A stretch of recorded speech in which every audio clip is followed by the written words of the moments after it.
Para nós, o Instituto Langage, uma grande honra estarmos aqui hoje, conectados de quantas formas aí, Daniel? No Instagram, no Instagram, com Zoom e ao vivo a cores, presencialmente. 3 modalidades. Nós teremos o lançamento, inicialmente, do livro do Richard Simank, A Fundação da Psicanálise, uma análise do projeto de uma psicologia de Freud, um trabalho com muito rigor, que faz parte da coleção coordenada pelo Daniel Omar Pérez, que se chama História e Epistemologia da Ciência. Quem vai fazer as honras da casa do Instituto Langage é Felipe Lessa, grande companheiro, a quem eu passo a palavra. Bom, boa noite a todos. É uma satisfação estar aqui hoje com vocês. Vamos ter, a Erika já adiantou um pouquinho nossa pauta, né? Vamos ter agora uma introdução e um apanhado geral do Daniel Pérez, que é filósofo, epistemólogo da psicanálise, psicanalista, investigador da sensibilidade na antropologia humana, pela via kantiana, pela via freudiana, sei também aí pelas vias lacanianas e por onde a psicanálise puder contribuir aí para o entendimento da sensibilidade humana e das nossas categorias de entendimento também.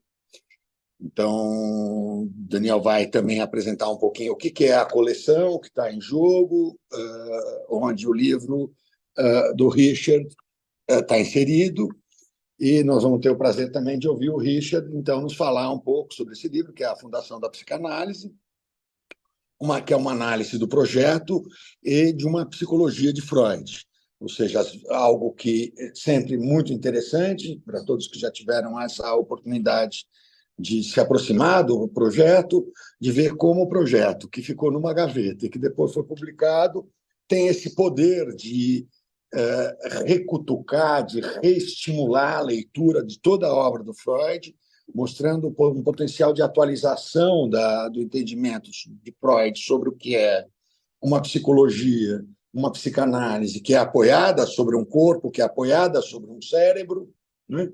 Onde um esboço ali de uma psicologia para a neurologia tem esse efeito alavanca que se recicla, pelo menos depois de 1960, quando acho que é 60, né, que esse texto é desarquivado. E nós vamos ver aqui mais um esforço com a qualidade do trabalho do Richard, que faz dialogar, então, o projeto e os vários desenvolvimentos da psicanálise com elementos bem contemporâneos da neurologia, sem exatamente reproduzir um modelo mais típico do que vem sendo produzido em termos de neurociências, mas sim fazendo uma reflexão propriamente psicanalítica sobre as bases cerebrais, vamos chamar assim, da psicanálise. O que mais uma vez, dá fôlego e revitaliza a psicanálise. Quer dizer, então, com isso, espero ter feito uma introdução rápida do Daniel, que faltou dados institucionais, locais, sei que eles já estiveram trabalhando em Juiz de Fora juntos, os dois têm interesses que são muito convergentes, né? Já em nível de pós-graduação, em termos dos temas de investigação, mas é basicamente isso que eu queria trazer para introduzir os dois. Vou passar para o Daniel a palavra. Daniel, vou pedir que você fale o tempo que você achar bom, mas nós temos que ter fôlego para o Richard nos apresentar um pouco melhor o livro e ainda sobrar tempo para a gente fazer uma conversa aqui com todos que estão presentes e provocações saudáveis. Vamos lá. Muito obrigado. Eu quero começar, antes de mais nada, lendo uma parte do livro de Richard. Retornando en un tren nocturno de una visita a su amigo Wilhelm Fliess en Berlín, los primeros días de septiembre de 1895, ao se aproximar da cidade de Teschen, hoje dividida entre Siegen, na Polônia, e Tessin, na República Tcheca, Sigmund Freud procurou papel e lápis na sua bagagem de mão e sentou-se na semi-obscuridade para escrever. Ali mesmo, em meio à exasperação com seus companheiros de cabine, Ele preencheu 4,5 páginas com uma caligrafia febril que anunciava a intenção de fornecer uma psicologia científica naturalista, eine naturwissenschaftliche Psychologie, e exprimia em poucos e densos parágrafos noções científicas complexas, mas familiares, como neurônio e inércia, entremeadas com outras de labra própria e de significado, por vezes obscuro, como quantidade, ação específica, barreira de contato, entre outras. Nas semanas subsequentes, durante os últimos dias de sua estadia de verão em Bellevue, ou já de volta à sua casa em Viena, Freud continuaria a trabalhar neste manuscrito, até rascunhar as 100 páginas, que foram agrupadas em 2 cadernos, e em 8 de outubro de 1895, enviadas a Fliess, em Berlim, para que este as avaliasse, criticasse e contribuísse para o aperfeiçoamento das ideias ali expressas. Assim é que começa o livro de Richard. Eu lembro que quando eu morei na Alemanha, eu tentei pegar o trem por lá por perto. Peguei papel e lápis. Coloquei também, mas não saiu nada. Não foi, faltou alguma coisa que havia nesse trem ou nesse momento. Talvez foi esse contato com Fliess. Mas primeiro quero agradecer a todas e todos vocês por estarem aqui presencialmente. Quero agradecer às pessoas que estão conectadas através da plataforma, as que estão aqui no Instagram, por estar aqui no lançamento do livro A Fundação da Psicanálise. Eu quero agradecer realmente muitíssimo o trabalho de Sérgio, que conduz a editora, e dos funcionários que levaram adiante esse trabalho, o trabalho de leitura, de correção, de diagramação e, finalmente, de impressão do livro para ter o livro aqui em mãos. Então, me parece que é muito importante destacar esse tipo de trabalho, porque, do contrário, a gente não estaria fazendo o lançamento do livro. Mas também não estaríamos fazendo o lançamento do livro se não fosse por... não sei qual palavra usar, mas por essa persistência que o professor Richard Simanki tem no fôlego imenso que ele tem para encampar pesquisas que exigem documentação, exigem manuscritos, exigem comprovações de dados, e ele faz isso anos a fio. Eu conheço o professor Richard Simanki há muito tempo e eu sei que esse trabalho é o resultado de um longo trabalho de investigação, que eu não saberia ao certo se tem uma data de início aquilo, mas eu lembro de ter escutado muitas vezes em muitos eventos e de ter lido textos dele, onde ele foi abordando minuciosamente cada detalhe do projeto. O projeto de uma psicologia para cientistas, o projeto de uma psicologia naturalista, o projeto de uma psicologia para neurologistas, depende da tradução que nós tenhamos, é um texto fundacional, né? É um texto que tem uma história de intrigas, inclusive, porque aparentemente esse texto foi a parar a mãos de outras pessoas, terminou com Marie Bonaparte, não foi devolvido para Freud.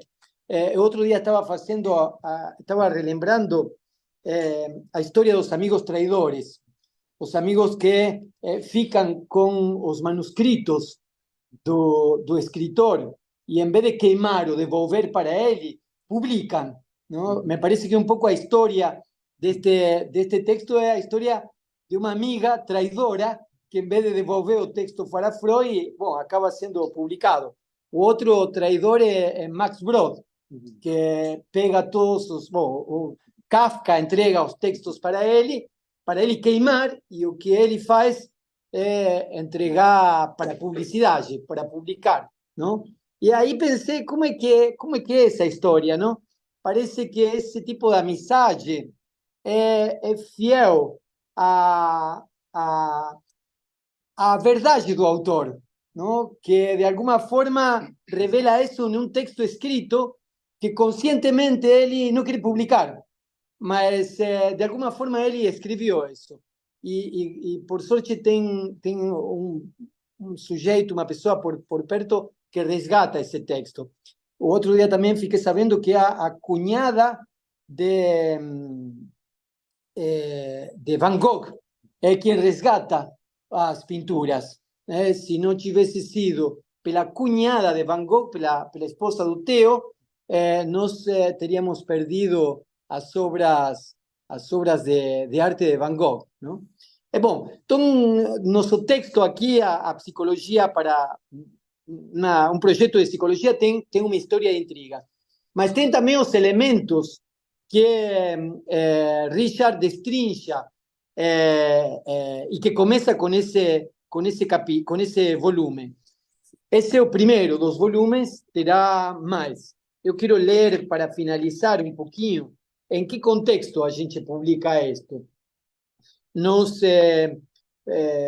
conversando com Érica, conversando com Sérgio, entendimos que era possível levar adiante uma coleção de história da ciência e epistemologia. História e epistemologia da ciência. Uma coleção que tivesse uma biblioteca de clássicos e estudos epistemológicos. A biblioteca de clássicos começou com a publicação da tradução das reflexões de antropologia. As reflexões de antropologia são textos que Kant escreveu sem qualquer intenção de publicar. São textos que Kant escreveu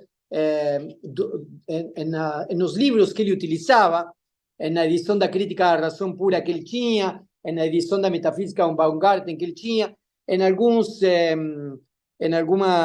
caderninhos e em folhas soltas.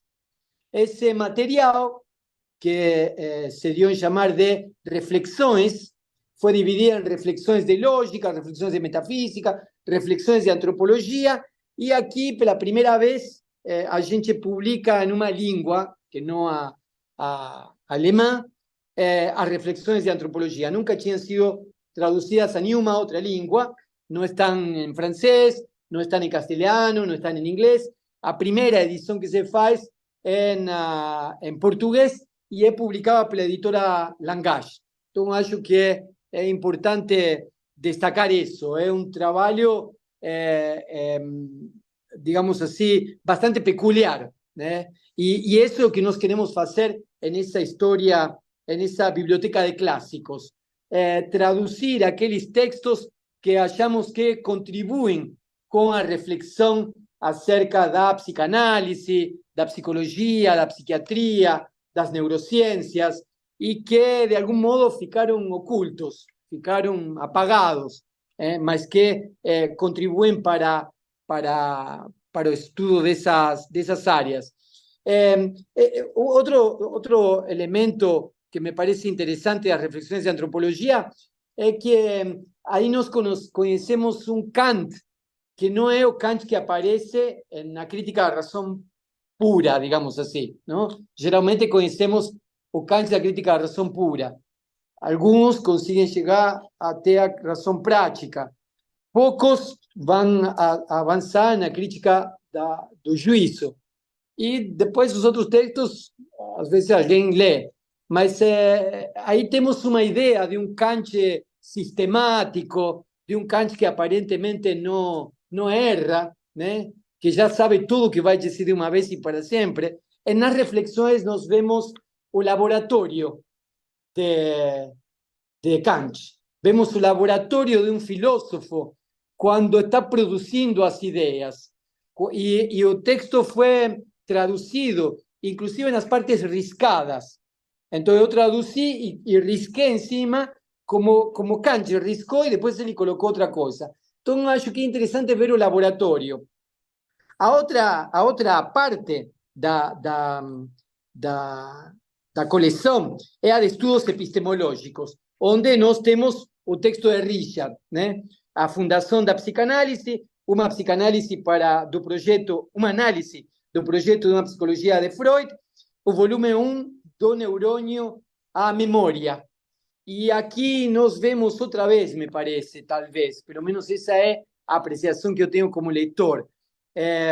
Richard vai buscar os elementos contextuais, as referências, os lugares aos quais Freud vai encontrar a bagagem conceitual, os cientistas com os quais Freud está dialogando. Me parece, talvez isso que eu quero ver no texto de Richard, me parece que Richard nos mostra também o laboratório da psicanálise, o laboratório onde se estão gestando os primeiros elementos que vão a dar origem à psicanálise. E ele vai ficar fazendo essa pesquisa cuidadosa e pontual do registro documental.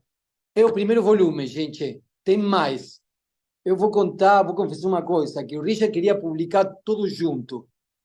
Tudo junto dava 2.000 páginas, uma coisa assim.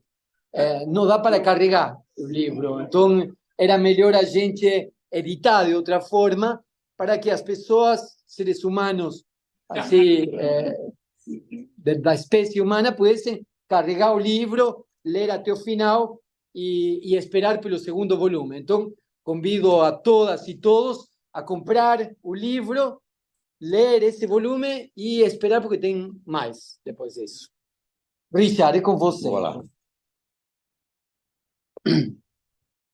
Bom, queria, claro, em primeiro lugar, agradecer ao Daniel pela sua apresentação e comentário, e agradecer profundamente, claro, ao Instituto Langage e à editora pela publicação. Eu confesso que, quando eu estava escrevendo esse livro, eu estava fazendo uma poupança para publicá-lo eu mesmo, porque eu tinha certeza que ninguém ia querer publicar uma coisa dessas, né? Então, então, eu fiquei muito feliz, realmente, de poder contar com o apoio editorial para fazer isso bem feito, né? Então, realmente, assim, eu realmente fico assim, muito satisfeito que seja possível publicar uma obra desse tipo, que realmente, assim, digamos assim, um amigo meu falou, estou com muita vontade de ler, e eu falei, o ritmo das cenas de ação não é propriamente eletrizante, né? Então, é uma leitura árdua, uma leitura que dá trabalho, assim, né? Mas, enfim, eu fico muito feliz de ter sido publicado, né? E eu vou falar um pouco a respeito da ideia geral do livro, da origem do projeto, né? O Daniel perguntou quando começou, eu também não sei dizer exatamente, né? Eu sei dizer que começou com uma intenção puramente didática, né? Eu comecei a dar cursos na pós-graduação, eu tinha lido o projeto um par de vezes, tinha escrito um pouquinho sobre ele no meu primeiro livro, né? Sessão de um capítulo, e não tinha entendido muita coisa, queria continuar me esforçando para entender melhor. E, bom, então eu fui dar normalmente cursos de pós-graduação, e eu, então, bom, para poder ensinar, poder explicar essa coisa, eu tenho que entender primeiro. Então, eu fiquei começando tentando entender, né?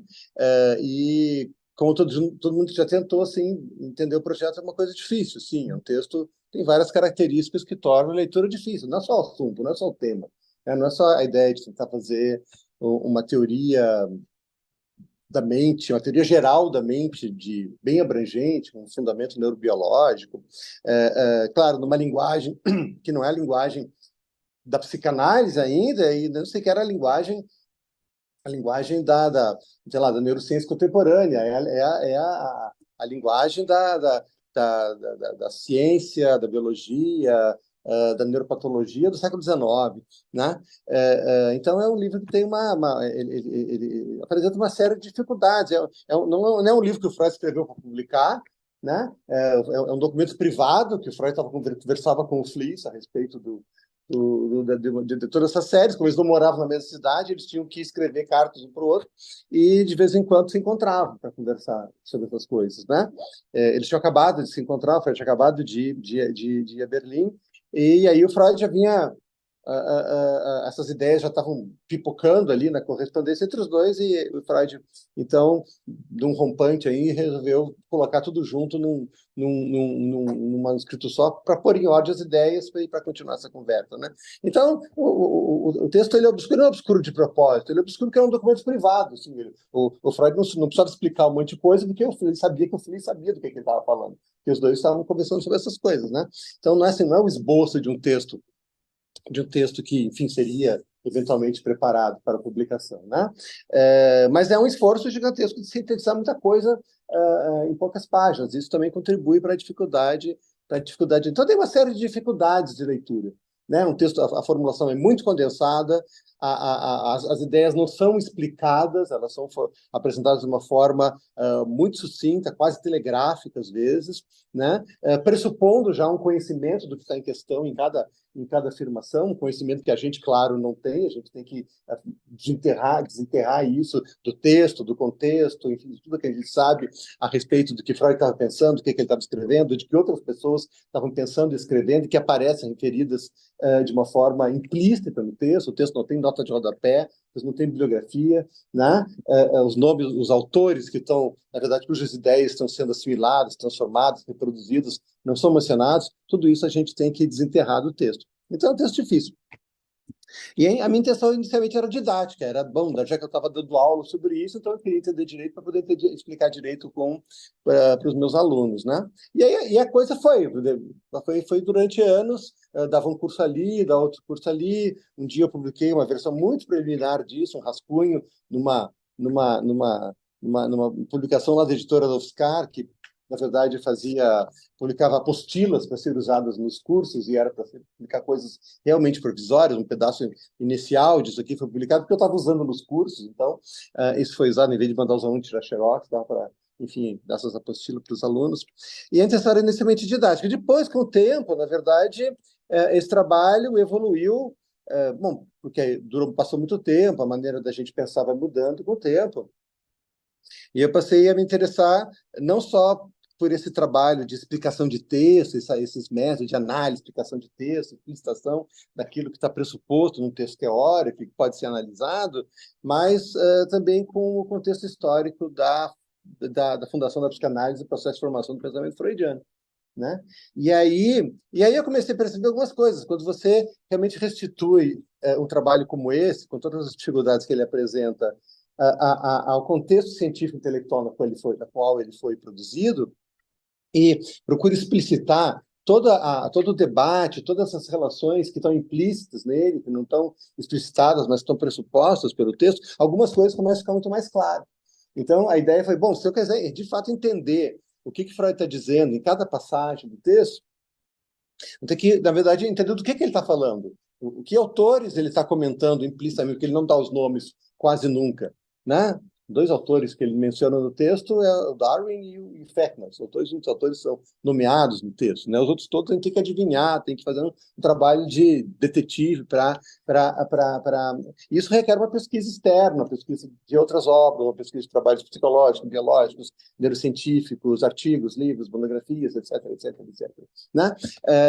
Então eu comecei a fazer isso também. Né? Essa foi a ideia. Eu percebi que daí conseguia compreender o texto melhor, conseguia explicar o texto melhor se fizesse isso, né? Mas, ao mesmo tempo, também, o texto ganhava uma outra dimensão, né? O texto começava a aparecer não simplesmente como uma obra pré-psicanalítica, não uma obra em que o Freud apresenta um rascunho ainda imaturo daquilo que ele viria a propor na sequência, na sua obra posterior, ou seja, no corpus psicanalítico, propriamente dito, mas o manuscrito do Freud começou a aparecer como um documento que pertence, tanto quanto ele pertence à história da psicanálise, ele pertence à história da psicologia, à história das neurociências europeias, à história da biologia, à história da filosofia do século XIX.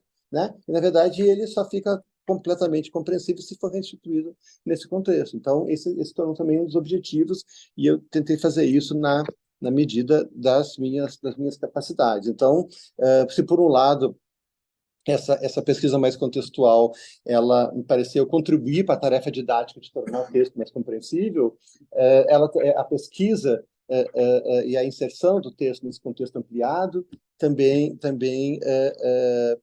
fez mudar a percepção sobre a natureza do texto, né, sobre que tipo de texto se trata.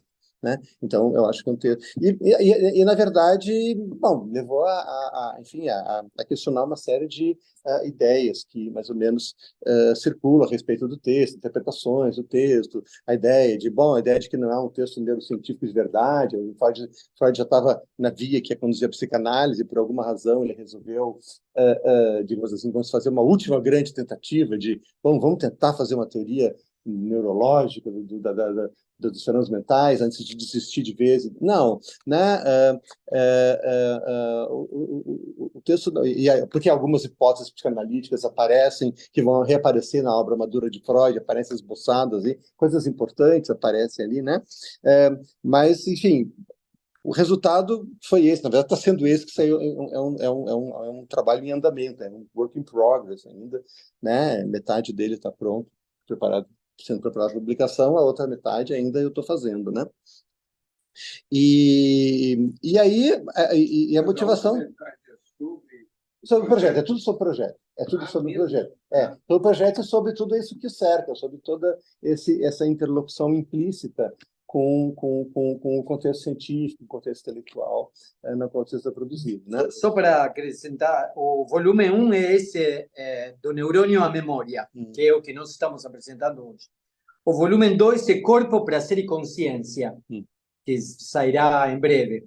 O volume 3 é Eu, Pensamento e Realidade. O volume 4, O Segredo dos Sonhos.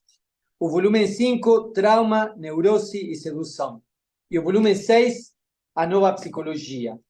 Todo a partir do exame do projeto. Todo sobre o projeto. E o que é interessante, para acrescentar, eu gostaria que vocês, depois de comprar o livro, dêem uma olhada na bibliografia que está e que foi consultada e estudada pelo professor Richard Siman.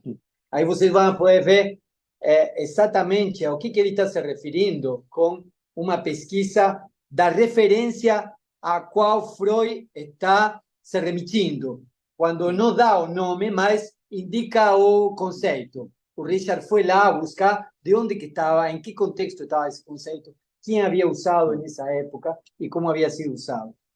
Desculpa. Não, perfeito. Não é isso mesmo, né? Então aí esse tipo de trabalho. Eu pensei também, um dos meus objetivos é que o texto, os livros pudessem funcionar como uma espécie de aquilo que o inglês chama de companion, né? Uma espécie de manual que ajuda a ler outra coisa, né? Então, sei lá, você tem um companion para ler o Tractatus do Wittgenstein, né? O Tractatus é um livro desse tamanho, você tem um livrão desse tamanho para ajudar você a ler o Tractatus do Wittgenstein, vai explicando, vai fazendo isso, vai explicando, vai fazendo análise do texto, explicação do texto, vai desenterrando essas referências, né? Que tipo de debate está implícito em cada passagem. Então, que funcionasse como uma ferramenta de trabalho também, né? Ou seja, por quê? Porque o projeto é um texto muito difícil de ler e é um texto, por isso que é um texto que normalmente ele é lido assim. Tem uma que outra passagem que é muito citada na literatura psicanalítica, né? O Freud já falava que o sonho é a realização de desejo, né? Ele fala lá nas 3 sessões do projeto dedicadas ao sonho que o sonho é uma realização de desejo, né? O Freud já fala do eu, do ego, fala, né? O Freud fala que da realização alucinatória de desejo, fala, né? Tudo isso vai reaparecer em algum momento na obra posterior de Freud, mas aqui aparece no contexto de uma construção muito rigorosa, condensada, dedutiva, onde uma parte procura deduzir uma tese da outra, conseguir logicamente, claro, tem umas falácias, tem umas escorregadelas, tem ideias introduzidas meio por debaixo do pano que não decorrem das formulações anteriores, tem tudo isso, né? Mas pelo menos tem, tanto como estratégia de construção do texto, como estratégia de exposição, seguir essa estrutura dedutiva. Então, compreender exatamente essas passagens tais, ou seja, a gente corre o risco sério de anacronismos, e quando a gente lê isso que o Freud fala no projeto, a gente entender, não, o Freud já falou, então eu vou ler lá na frente, porque lá na frente está mais simples, está mais fácil de entender, né? Ou seja, ali vai aparecer de forma modificada, em outro contexto, cumprindo outras funções da teoria, né? Diferente do que está expresso nas páginas do projeto, né?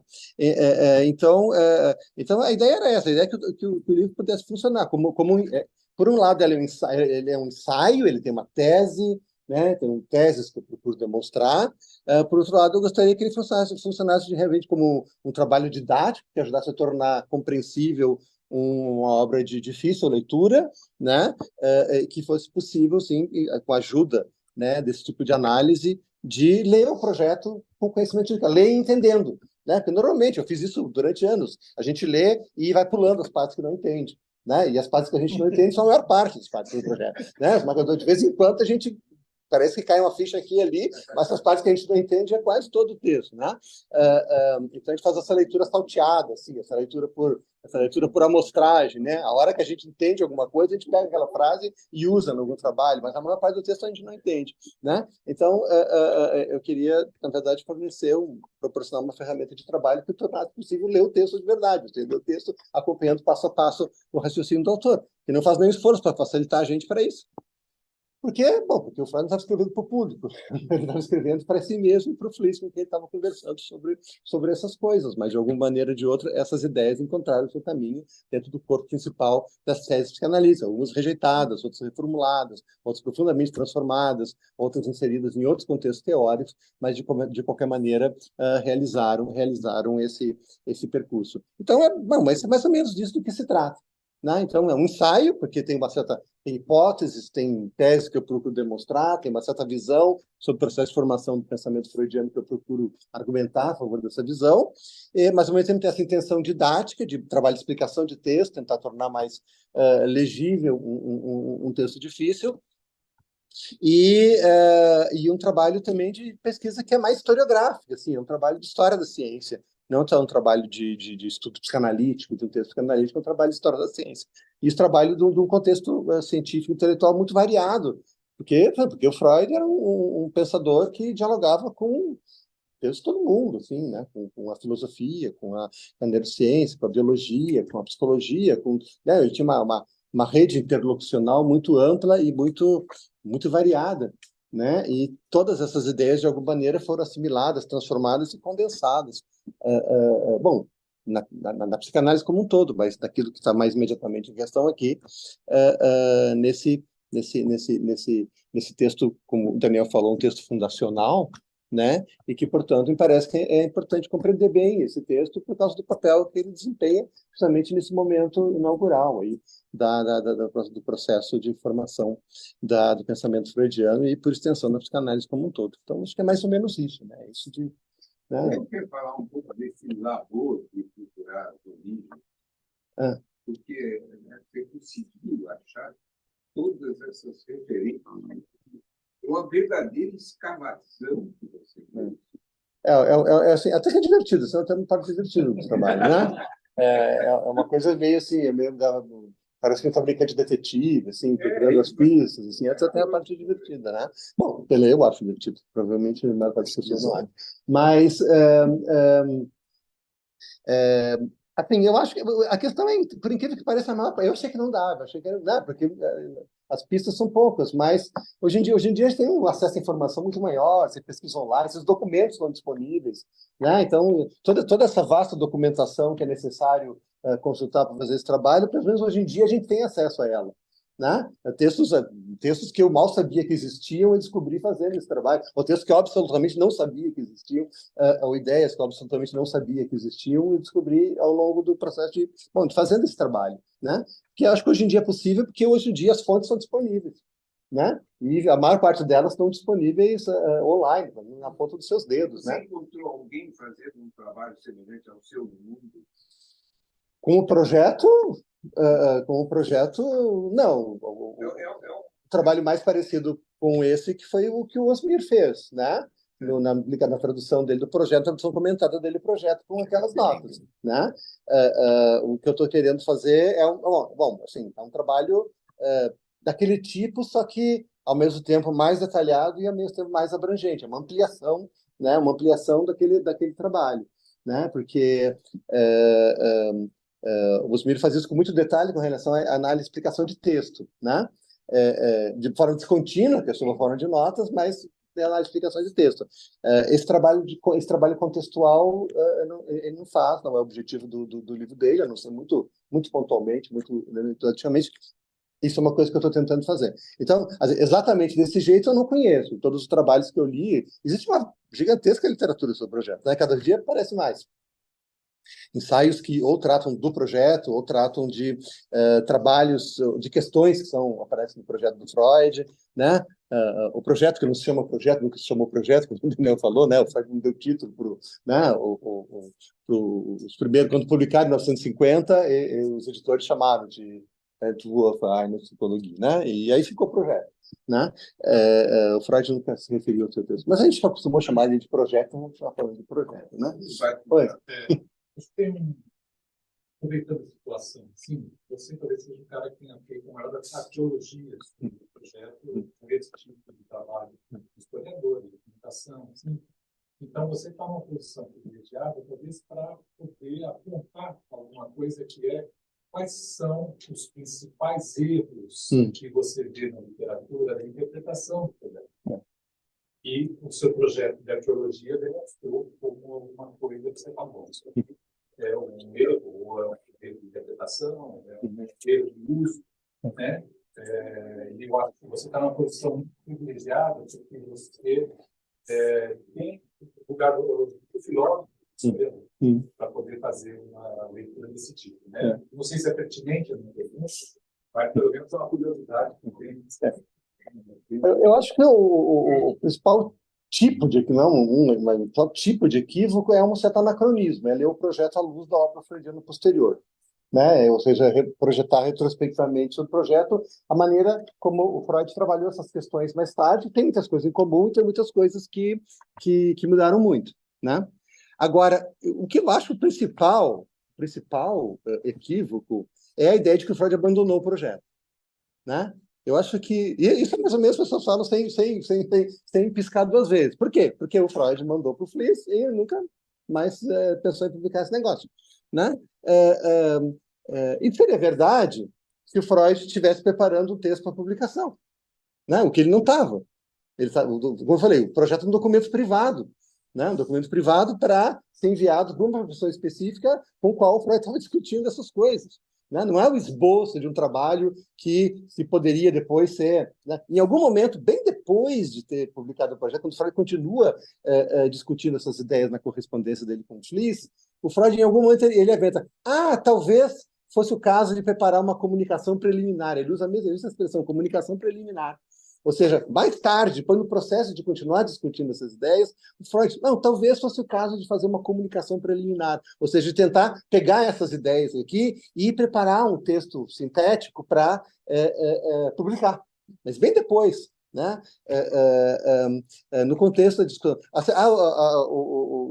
Por exemplo, você lê lá a apresentação que o James Strachey faz do projeto na Standard Edition, ele vai dizer, olha, a gente tem que tomar cuidado com o projeto, porque o projeto é um texto que foi renegado pelo seu autor, abandonado. Né? Então a gente não deve dar tanta importância assim, para ele, porque afinal foi um texto que o autor renegou. Né?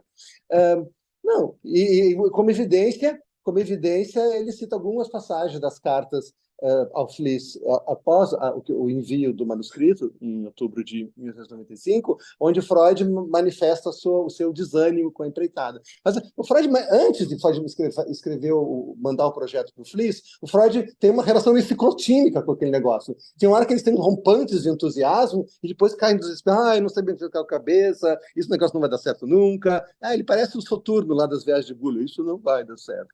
né? Então, vai ter essa relação ciclotímica assim, com o projeto desde antes que ele descrevê-lo, as ideias, né? Com a psicologia, como ele fala, né? O Freud chama quando ele fala a psicologia, de psicologia, é essa psicologia que está no projeto, né?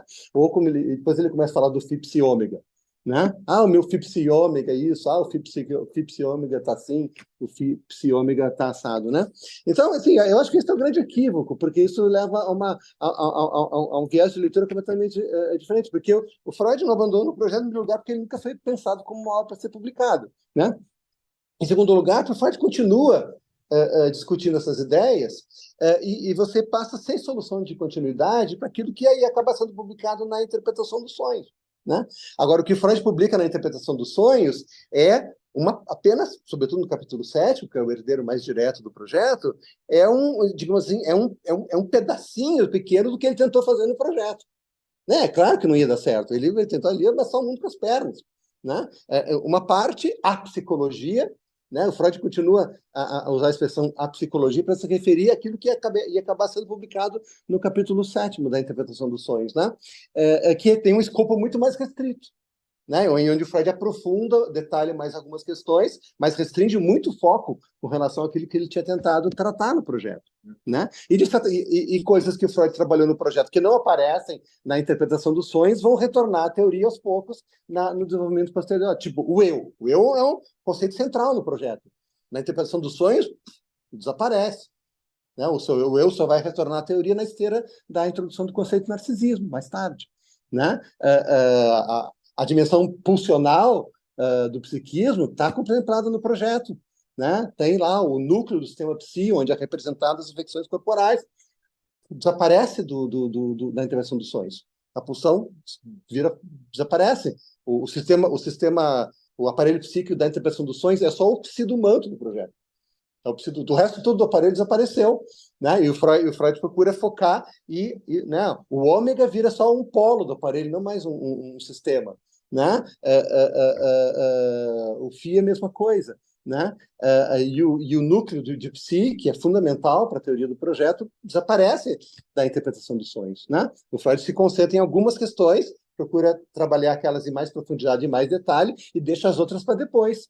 E esse depois é um longo depois, né? Lá no 1920, lá no Além do Princípio do Prazer, algumas ideias do projeto estão retornando, né? Lá no texto do Bloco Mágico, algumas ideias do projeto estão sendo retomadas, né? No Inibição, Sintoma e Angústia, ideias do projeto estão sendo retomadas. No Esboço de Psicanálise, lá as ideias do projeto, algumas estão sendo retomadas. Hã? Tem uma questão mas eu vou me colocar aqui, talvez seja uma questão importante. Freud vai se referir à metapsicologia como sendo a superestrutura especulativa da psicanálise.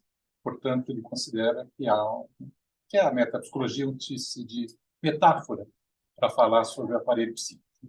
E há alguns estudos, ou pelo menos ouço falar de estudos sobre o projeto, buscando uma certa realidade física ou biológica para esse modelo do Freud. Como é que você lê essa questão dos modelos especulativos, as construções auxiliares especulativas, quando estão neste momento em que Freud está falando sobre o neurônio, está falando uma coisa... Isto, sendo bem sintético na minha pergunta, também para outras pessoas, ele está falando do neurônio físico, ele está falando da biologia do cérebro, ou ele está falando sobre um modelo da mente que usa esses termos indiretamente? Bom, eu acho assim, sim, a psicanálise, tanto o projeto é um texto fortemente especulativo, né? E a obra posterior de Freud, ela contém um elemento fortemente especulativo que não pode ser dispensado, né? O Freud fez ser muito cabreiro com relação a esse elemento especulativo, né? E ele sempre insistiu que isso era provisório, né? Ele insiste lá no começo do texto das pulsões, aquele famoso introito epistemológico lá, né? A gente pode especular, pode construir, desde que a gente tome cuidado e não confunde os andaimes com edifício, né?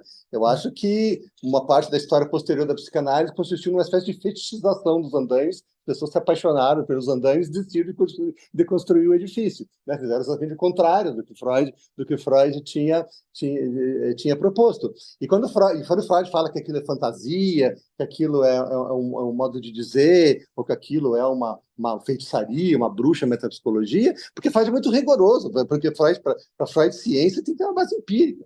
Né? Aquilo que não tem uma base empírica é uma fantasia, pode ser uma fantasia necessária. A especulação, para o Freud, é uma fantasia. Né? Pode ser uma fantasia inevitável, pode ser uma fantasia necessária, mas é uma fantasia. Né? Então, o que o Freud, a ideia é que aquilo é um construto provisório, né? Na medida em que o conhecimento pudesse avançar até que esses conceitos especulativos pudessem ser empiricamente testados, verificados e confirmados, rejeitados ou modificados na medida que fosse necessário. O Freud diz isso a vida dele inteira. Assim, você vê o projeto, por exemplo, algumas coisas no projeto são mais especulativas que outras. Quando Freud fala do neurônio, ele está pensando na teoria neuronal recém-publicada. Né? Você teoria neuronal tinha recebido aquela formulação canônica ali no texto do Waldemar Hartz, lá em 1991. Né, aqueles 6 artigos lá que o Waldemar Hartz publicou, números de um periódico médico alemão lá, onde ele sintetiza todas as pesquisas sobre a estrutura, a microestrutura do sistema nervoso, e no último parte ele propõe o conceito de neurônio, que pegou, né, embora ele mesmo tenha feito pesquisa, assim, ele está falando das ideias dos outros, sobretudo do Ramon e Cajal, né, que foi o principal motor desse trabalho. Então, a teoria neuronal era uma teoria recente. E como teoria recente, era uma teoria muito especulativa, mas dava para ver o neurônio. Né? Você podia... O Ramon e Cajal usa o método de Golgi, lá de colorir e desidratar o sistema nervoso, o tecido nervoso, e você olha no microscópio e você vê o neurônio. Né? Então, ali o neurônio não é mais um conceito especulativo, você pode ver. Né? O que permanece especulativo são as relações entre os neurônios, porque você não consegue ver as relações entre eles, vai ser só nos anos 40, lá, com a microscopia eletrônica, que você vai poder ver uma sinapse. Né? Até então, a maneira como os neurônios se conectavam uns com os outros permaneceu controversa. Né?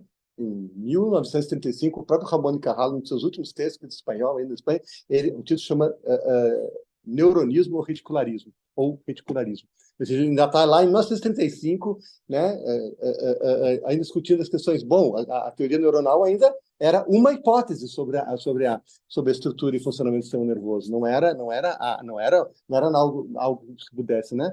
Bom, também hoje em dia também tem um pouco de tudo. Algumas sinapses são químicas, outras sinapses são elétricas, né? Bom, enfim, mas daquelas teorias, a teoria neuronal se aproxima mais do que a teoria reticular, de como a neurociência hoje vê a estrutura e a função dos neurônios. Então, ali não tem, é um elemento especulativo, o que ele tem de especulativo é aquilo que a ciência da época ainda não podia resolver de outra maneira. E é isso que o Freud faz. Né? Como neurólogo, ele quase descobriu a sinapse. Ao menos dizem. Isso é uma invenção do Ernest Jones. Né? Isso é uma invenção do Ernest Jones, que na biografia dele, nos textos do Freud, tem um texto do Freud que ele faz uma análise de um caranguejinho de rio lá, né, um Flusskrebs lá, né, que faz pesquisa muito com invertebrados, porque os vertebrados têm poucos neurônios, os neurônios tendem a ser bem grandões, então é fácil, é melhor, né? E Freud fez aquele estudo que estava testando um método que ele desenvolveu para preparar o tecido para o exame no microscópio, e depois ele fez uma conferência mais geral chamada Estrutura dos Elementos do Sistema Nervoso, né? E o Jones disse que aí o Freud tinha quase chegado ali e descobriu o neurônio, né? Antes do... Neurônio não, sinapse. Não, a teoria neuronal, né? A teoria neuronal tem vários aspectos, né? Mas o que acontece? Quando a gente vai ler o texto, né? O que Freud defende ali, o que Freud assume, não, ele não defende, ele assume, dá para ver, é uma das versões da teoria reticular, né? Porque o que acontece? O que estava em questão, e eu que digo, não é que a unidade da célula nervosa. Todo mundo já sabia qual era a estrutura básica do neurônio, né? Sabia que o prolongamento principal era parte da célula nervosa. O que estava em questão na disputa entre a teoria neuronal e a teoria reticular era como os neurônios se relacionam uns com os outros. Ou seja, se a conexão é contínua ou descontínua, né? A teoria reticular fala que existe o que chamam de anastomose, né? Ou seja, as fibras elas prolongam, os prolongamentos de um neurônio são contínuos com os prolongamentos celulares do outro, e por isso o tecido nervoso forma uma rede contínua, né? A teoria reticular, a teoria neuronal fala não, que é descontínua, que os neurônios se encontram separados de maneira que, de alguma maneira, o impulso nervoso tem que saltar de um neurônio para o outro. O Freud assume no projeto a teoria neuronal. Ela está publicada, né? Lá nesses artigos anteriores que o Ernst John cita, o Freud assume uma das versões do reticularismo que reconhece que os prolongamentos de maior calibre terminam no vazio, não tem continuidade, mas que as neurofibrilas, ou seja, as fibras mais delgadas, a ramificação da ramificação, fazem essa anastomose que confere continuidade. Essa é bem claro. Assim. Então, o que o Freud está assumindo ali é uma das versões da teoria reticular. Né? Porque a teoria neuronal não tinha recebido aquela formulação ainda. Quando ela recebe, o Freud, tanto uma das questões que eu discuto é por que o Freud fez o neurônio um dos pressupostos do projeto. É uma questão, porque a teoria neuronal era uma teoria recente e controversa. A gente não leva em conta o contexto, por que Freud faz o neurônio dos pilares do projeto? Porque ele sabia que a teoria era verdadeira, não sabia, ninguém sabia. Né? Ele faz porque a teoria neuronal converge com as necessidades da teoria que ele está querendo formular. E essa nova edição que o Solms está preparando da obra do Freud, que vai ter 5 volumes a mais do que a atual Standard. A obra neurocientífica, né? Toda a obra neurocientífica do Freud. É uma publicação necessária, né? E se a obra completa, tem que ser completa, né? A obra completa do Freud não é completa. Você tem buscado essa eu nunca vi. Eu vi que a última edição completa em alemão dos obras do Freud tem 4 volumes que apresenta lá, bem editados, de forma organizada, com prefácios, com história editorial de cada texto, a obra neurocientífica do Freud. Essa do Solms eu não vi ainda, nem sei se saiu ainda, estava esperando sair, mas eu não vi ainda. Mas essa, eu não sabia que ela existia em alemão. Existe agora. Já não é mais tão recente, já faz alguns anos que foi publicado. Né? Mas agora existe. Tinha uma versão em CD-ROM que tinha já uma boa parte dos textos neurocientíficos de Freud. Agora, na versão impressa, já tem 4 volumes lá com tudo. Na verdade, eu não tenho. Eu dei uma folheada lá na internet, lá no sumário e tal, né? Mas parece que tem tudo, não tem tudo, tem quase tudo. Não? Queria colocar uma questão que, se você puder dar alguns elementos, talvez seja uma provocação. Entre um caminho o conhecimento, vamos dizer, da especificidade do debate epistemológico à época e os efeitos ou as correlações entre as teorias neurobiológicas da época e as teorias neurobiológicas que temos hoje. A gente tem um conceito que estava muito presente para o Freud e que serve a ele para fazer esta passagem significativa, em que algumas coisas não se desenvolvem igualmente entre o ensaio neurológico e o capítulo 7 da interpretação dos sonhos, mas é uma ideia que estava em vigor, que é a ideia de associacionismo. Então, a ideia de que os caminhos mentais estão, de algum modo, todos articulados em associações. E à época mesmo, ainda ali, Freud tem uma pequena diferença, salvo engano, com Pierre Janet, onde, para Freud, o problema das associações entre os processos mentais conscientes e aqueles que pudessem escapar à consciência, né, era visto por Janet como um problema que ele chamou de dissociação, e Freud conhece o problema, aborda o problema, pensa ainda com Breuer um pouco a dupla consciência, mesmo no caso Anaó, ele pensa um pouco nesses termos, uma dupla situação da consciência, uma dupla consciência, e depois ele vai desenvolver uma diferença importante, produzindo aí, questões aí a propósito da tradução, mas eu vou ficar aqui provisoriamente com a ideia de recalque. Para dizer, olha, algumas das linhas associativas do processo mental não estão mais tão associadas, elas são rompidas, elas são interditadas, elas são coibidas ou censuradas. Aí nós vamos pensar várias formas disso, até a forma mais complexa e simbólica da castração, né?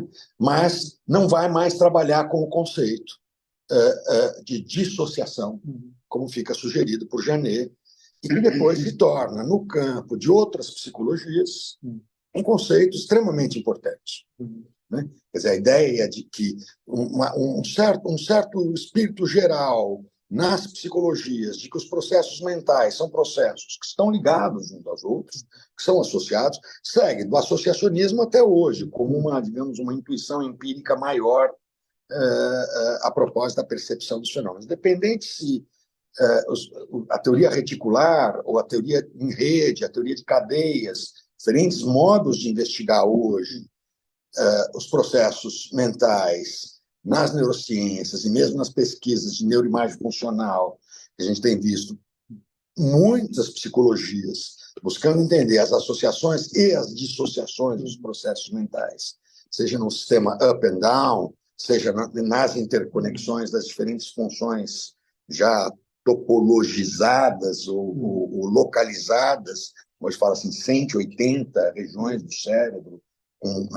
correlações neurofuncionais, estruturais, funcionais, mais ou menos bem descritas, função executiva, visão, interocepção, assim por diante, né? Mas entre o sistema nervoso central e o sistema cortical, as associações ou as dissociações, eu vou dormindo, eu dissocio, eu desligo, né, de alguma coisa.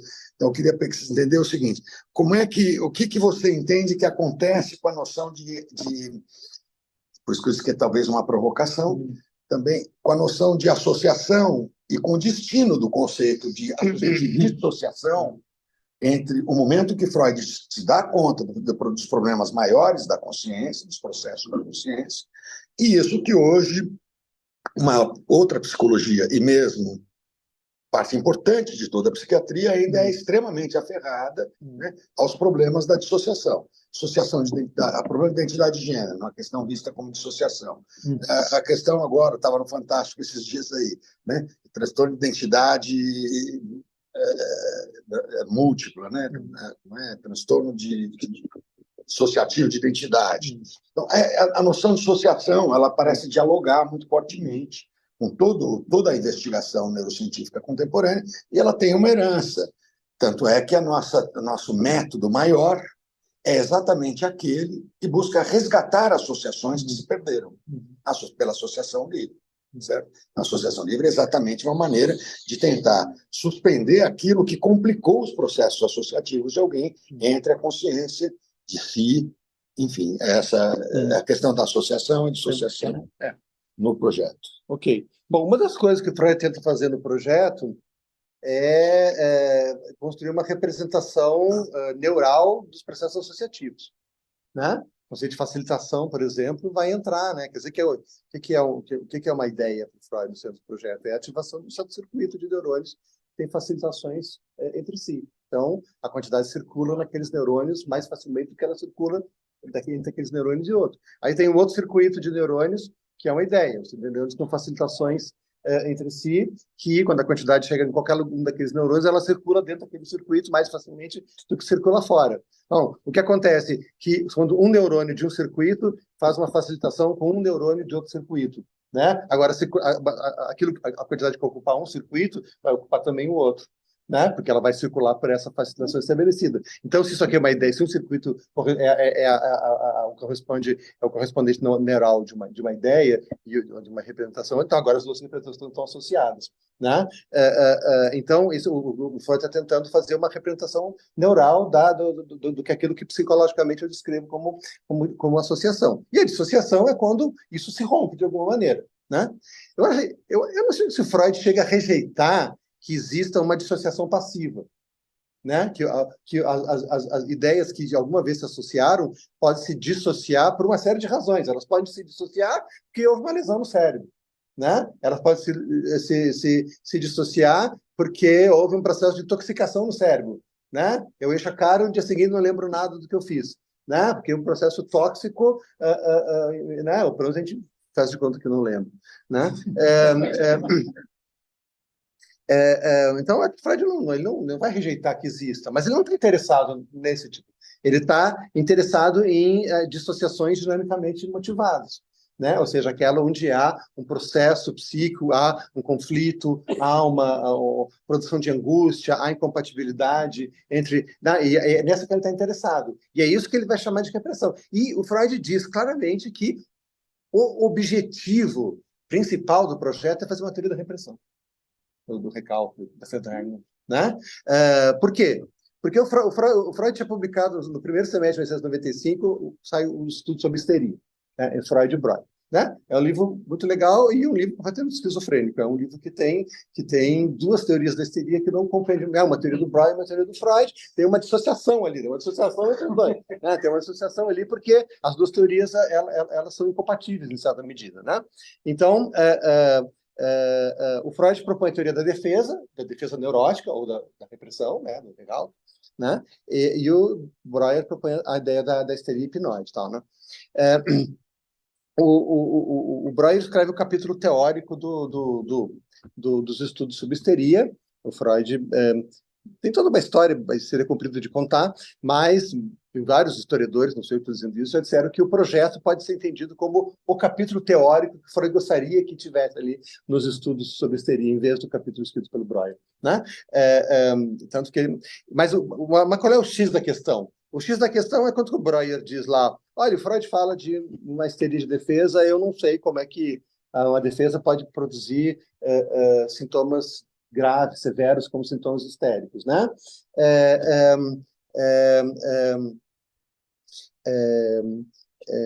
O Freud sabe que o Breuer está coberto de razão, porque ele não tem uma teoria da repressão que justifique a ideia de uma histeria de defesa, né? E é isso que ele vai tentar fazer no projeto. E ele diz isso com todas as letras, né? Tem uma carta antes de Freud escrever o projeto, ele fala para o Fliess, estou aqui envolvido com o problema do juiz, da consciência, da linguagem, tem muitas coisas, e tudo que eu queria era explicar a repressão. Né? Quando Freud escreveu o projeto, tinha um terceiro caderno, né? Tinha um terceiro caderno que Freud fala, eu não vou mandar ainda esse porque ele está muito incompleto, né? Porque o segundo caderno termina no meio de uma frase, né? Quer dizer, fica super incompleto. Então, esse outro que Freud fala que não vai mandar porque está muito incompleto, realmente não devia dar para ler, né? E ele dizia que o tema desse terceiro, que estava nesse terceiro caderno que ele não manda, seria a psicopatologia da repressão, né? E de fato o Freud, mas na segunda parte do projeto, o Freud tenta lá formular uma teoria da defesa neurótica, uma teoria que ele já chama de repressão. Tá? Mais tarde, repressão vai adquirir um sentido mais amplo, não vai se aplicar só ao processo de formação do sintoma, né? Eu acho que onde Freud finalmente conseguiu terminar esse terceiro caderno, isso que ele estava escrevendo no terceiro caderno, foi no artigo sobre o quarto capítulo do artigo sobre o inconsciente, em 1915, tópico dinâmica da repressão, né? Ali que Freud conseguiu ter uma caracterização metapsicológica da repressão. Mas finalmente conseguiu articular aquilo que ele estava tentando desde 1895, né? E reaparece ali, não aparece no artigo metapsicológico sobre a repressão, aparece no quarto capítulo do inconsciente, né? Que o artigo metapsicológico, a repressão não é lá muito metapsicológico, ele é muito mais clínico do que o metapsicológico, né? Vai ficar falando como é que é a repressão na neurose obsessiva, como é que é a repressão na neurose, como é que é a repressão na fobia, né? É muito mais aplicado do que... Mas, enfim, não sei se eu respondi essa questão, né? Tá ótimo. Né? Ela é uma questão que abre caminhos aí, mas sim, você me deu elementos bons aí. Queria transmitir aí para a plenária, quem gostaria, talvez, de... O Sérgio. O Sérgio já levantou a mão.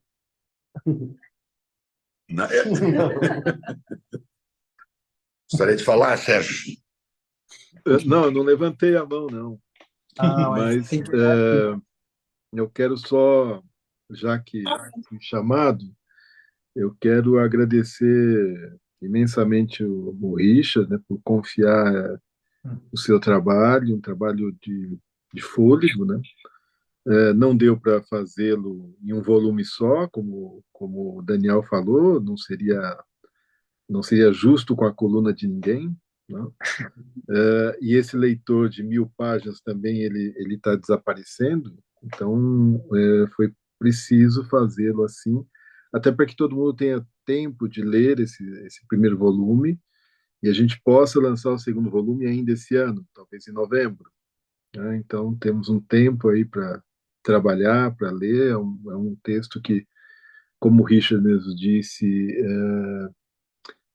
faz o trabalho de retirar vários. Não? Não estão me ouvindo? Então, bom, acho que só quem está online está conseguindo ouvir. Está conseguindo ouvir, Jacimara? Sim, Sérgio, perfeitamente. É, acho que Ah, só o online consegue ouvir. Bom, ele voltou aqui agora, o Felipe. Tem que tirar do mundo, Felipe. Tá com o microfone eles fechado. não escutam a gente, Jacimara. Ah, sim. Vou mandar uma mensagem aqui para ele. Acho que deu aqui, gente. Não, aqui. Isso. Não, eu acabei de reativar. Agora. Sérgio, então foi transmitida a sua palavra. Você quer falar ainda? Por favor. Não, mas acho que não estão conseguindo me ouvir. Estamos ouvindo, ele não parou de. Pode encerrar, Sérgio. Sérgio, você gostaria de encerrar? Dá para ouvir, sim. Ah, tá. Então só. Mas vocês ouviram o que eu falei antes? Não. Sim, quase tudo. Até Tá, a então coluna. tá. Tá, E que então. o leitor de 1.000 páginas desapareceu também. Tá bom. Então, queremos lançar ainda esse ano o volume 2, e a cada semestre lançar mais um volume. Então, parabéns pelo texto. O Richard mesmo já disse para vocês, esse livro vai desmistificar bastante a obra do Freud, né? O projeto, principalmente, que tem muito mito em torno desse texto, muitos mitos, e o Richard tem um cuidado enorme de estabelecer as relações entre o projeto e o tempo em que o Freud produz, né, para que não tenha essas construções de que o Freud estava inventando tudo e que inventou a neurologia, mas que se apoiava na boa neurologia da época. Então, teremos aí um material rico, e eu espero que o Richard já esteja encomendando a tradução para o francês para a gente publicá-lo também aqui na França. É isso. Uma questão. E encerramos, hein, Felipe? Porque ainda tem outro livro. Tá ótimo. Só para que seja capturado aqui. Eu queria te agradecer imensamente, Richard. E quando você começou a falar, você disse que o Freud tentou fazer uma teoria da mente em termos fisiológicos. E eu me pergunto justamente, eu estou fazendo um mestrado na UFSCar, e cujo tema, um dos temas fundamentais é o projeto. E é uma hipótese que eu estou desenvolvendo ainda, mas não haveria aí uma contradição de termos, né? Na medida em que possivelmente a gente pudesse traçar uma matriz epistêmica dessa divisão entre psique e corpo enfim, fenômenos somáticos e fenômenos da ordem das quantidades e da matéria, né, que são os dois pressupostos iniciais do Freud, no projeto, remontar isso a uma matriz epistêmica cartesiana, por assim dizer, em que duas substâncias são justamente divididas, e o Freud, então, e outros, como talvez o Fechner e a psicofísica, tentarem fazer uma teoria que pudesse esclarecer os fenômenos mentais a partir dessa base, vamos dizer assim, mecanicista, não seria em si mesmo a contradição que está posta ali ao se conceber, ou tentar conceber uma psicologia científica nesse termo? Assim, tem muitas interpretações cartesianas de Freud, né? Eu não acho, eu acho difícil de sustentar, assim, né? Eu acho que o Freud tem uma concepção a visão freudiana da mente é uma, se a gente for escolher a filosofia da mente, é muito mais uma certa modalidade de funcionalismo do que dualismo, né? Ou seja, para Freud a mente é uma coisa que o cérebro faz, né? Ou seja, a mente a mente não é idêntica ao cérebro, não é a teoria da identidade, né? Mas a mente é um certo tipo de operação, um certo tipo de atividade, funções que o cérebro é capaz de desempenhar, tem propriedades que permitem que elas sejam consideradas como mentais. Não há um modo de existir diferente da materialidade do mundo, da materialidade do sistema nervoso particular. Então, acho difícil essa. Tem interpretações. Tem gente que acha que no projeto o Freud adotava um dualismo paralelista e a partir lá dos artigos metapsicológicos ele passa a adotar um dualismo interacionista, que seria aí um dualismo tipo cartesiano, né?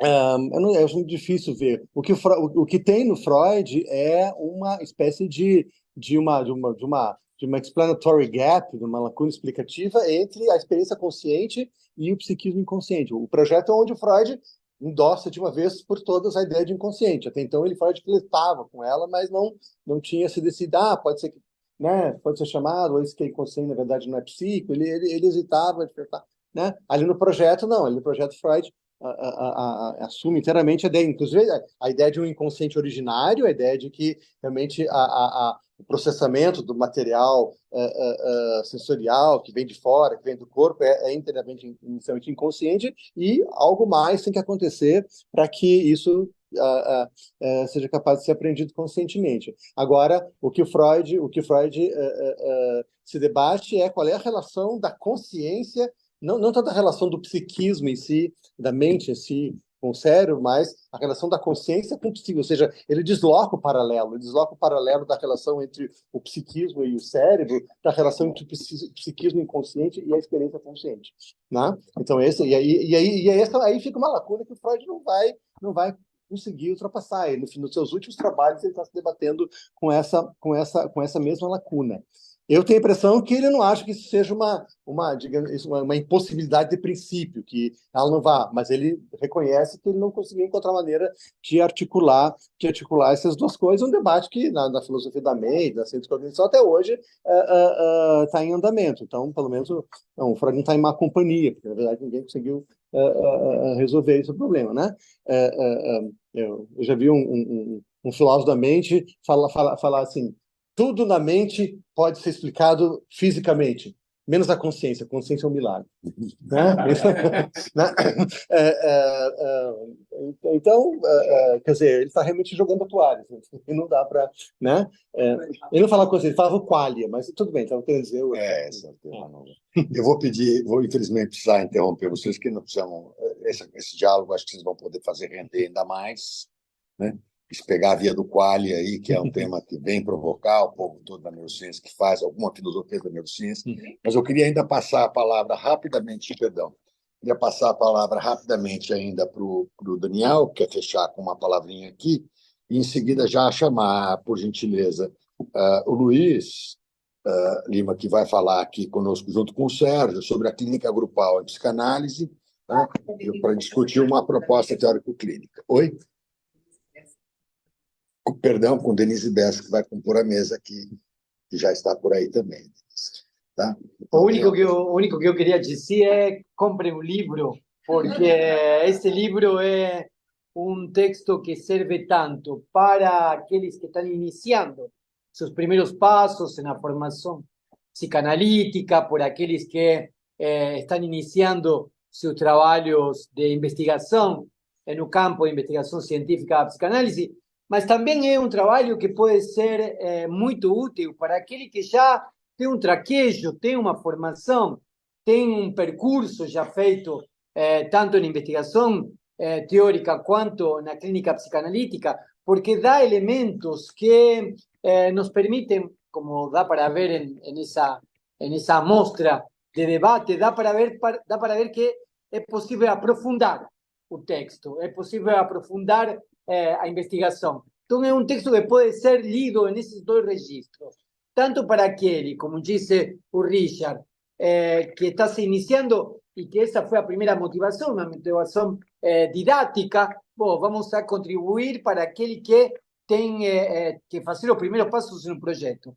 Mas tem um outro registro de leitura, que é aquele minucioso dos detalhes, das referências. Então, comprem o livro tanto para aqueles que estão começando a estudar psicanálise, como aqueles que já têm um percurso e querem aprofundar cada um dos temas que inicialmente foram desenvolvidos a partir do projeto. Era isso. Muito obrigado. Não há contraindicação, é isso? Não há contraindicação, exatamente. Bom, queria agradecer.